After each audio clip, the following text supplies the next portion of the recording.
তিহারি অথবা বিরিয়ানি এই দুইটা খাবার আমার কিন্তু ভীষণ পছন্দের। আর এই দুইটা খাবার পছন্দ করেন না এমন মানুষ মনে হয় কমই আছে। আসসালামু আলাইকুম, সবাই কেমন আছেন? আমি আলহামদুলিল্লাহ ভালো। আজকে আমি তিহারি রান্না করলাম ইফতারের জন্য, আর তারই একটা রেসিপি আপনাদের সাথে শেয়ার করছি। আশা করি আপনাদের ভালো লাগবে। তো তিহারি রান্না করার জন্য প্রথমেই যেটা করতে হবে, টক দই।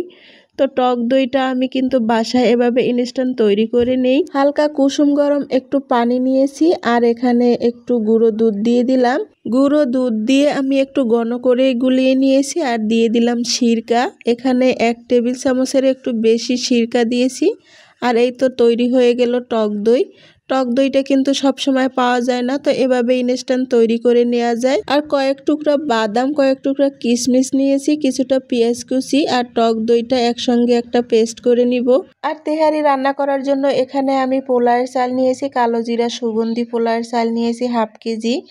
আর এখানে নিয়েছি ব্রয়লার মুরগির মাংস 1 কেজির একটু কম হবে, 800 গ্রাম মতো। আর এখন মাংসটাকে আমি ম্যারিনেট করে নিব। আর আজকে আমি রাঁধুনি রেডিমিক্স মশলা দিয়ে রান্না করব তেহারিটা। আর রেডিমিক্স মশলাতে কিন্তু সব ধরনের মশলাটাই থাকে, তারপরেও এক্সট্রা একটু স্বাদ বাড়ানোর জন্য আমি সব রকমের মশলাই দিব।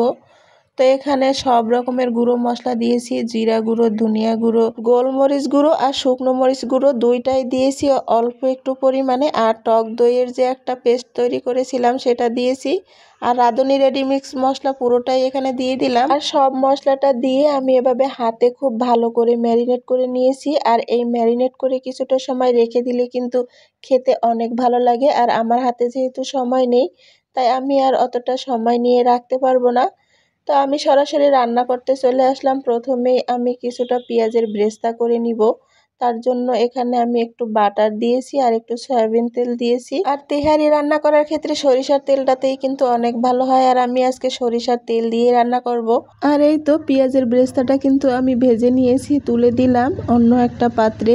আর সেম একই ফ্রাই প্যানে আমি তেহারি রান্না করার জন্য মাংসটা রান্না করে নিব। আর তার জন্য আমি এখানে সরিষার তেল দিয়ে দিলাম পরিমাণ মতো। তো সরিষার তেলটা কিন্তু একটু গরম করে নিলে তেলের আর গন্ধটা লাগে না। অনেকেই আছেন সরিষার তেলের গন্ধ সহ্য করতে পারে না, তবে একটু তেলটা ফুটিয়ে নিলে কিন্তু কোনো রকম গন্ধ লাগে না। আর এই তো তেলটা ফুটিয়ে নিয়ে আমি কিন্তু সেই ম্যারিনেট করা মাংসটা দিয়ে দিলাম। আর নেড়ে চেড়ে আমি 2 থেকে 3 মিনিট এভাবে একটু কষিয়ে নিব। আর এই তো দেখতেই পাচ্ছেন আমি 2-3 মিনিট কষিয়ে নিয়েছি। আর এ পর্যায়ে দিয়ে দিলাম একটু টমেটো সস। আর টমেটো সসটা দিয়েও কিন্তু আমি একটু নেড়েচেড়ে কষিয়ে নিব। আর তারপরে আমি এখানে একটু পানি দিব। আর ব্রয়লার মুরগির মাংস রান্না করতে তো খুব বেশি একটা সময় লাগে না।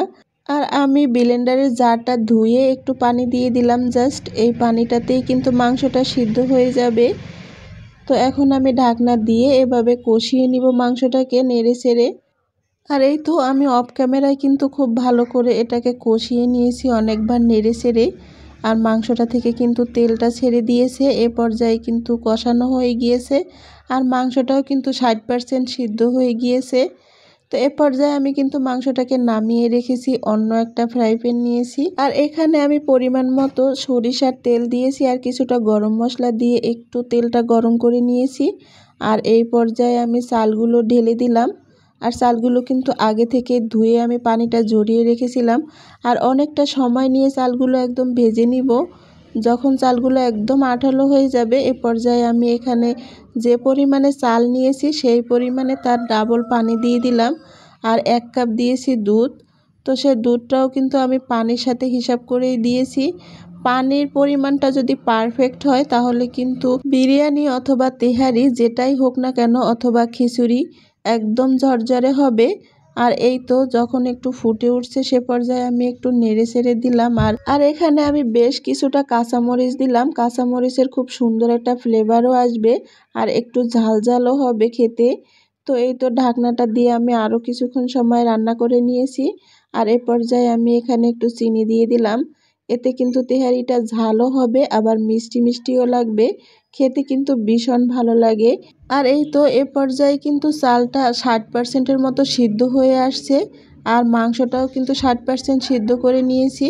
আর এখন মাংসটা এর সাথে মিক্সড করে দিব। এতে করে চাল আর মাংসটা দুইটাই একেবারে পারফেক্টলি সিদ্ধ হয়ে যাবে। আর এই তো নেড়ে চেড়ে আমি মিশিয়ে দিচ্ছি, আর এটা খুব ভালো করে মিশেও যাবে। তো নেড়ে চেড়ে মিশিয়ে নিয়ে আমি ঢাকনাটা দিয়ে দিব।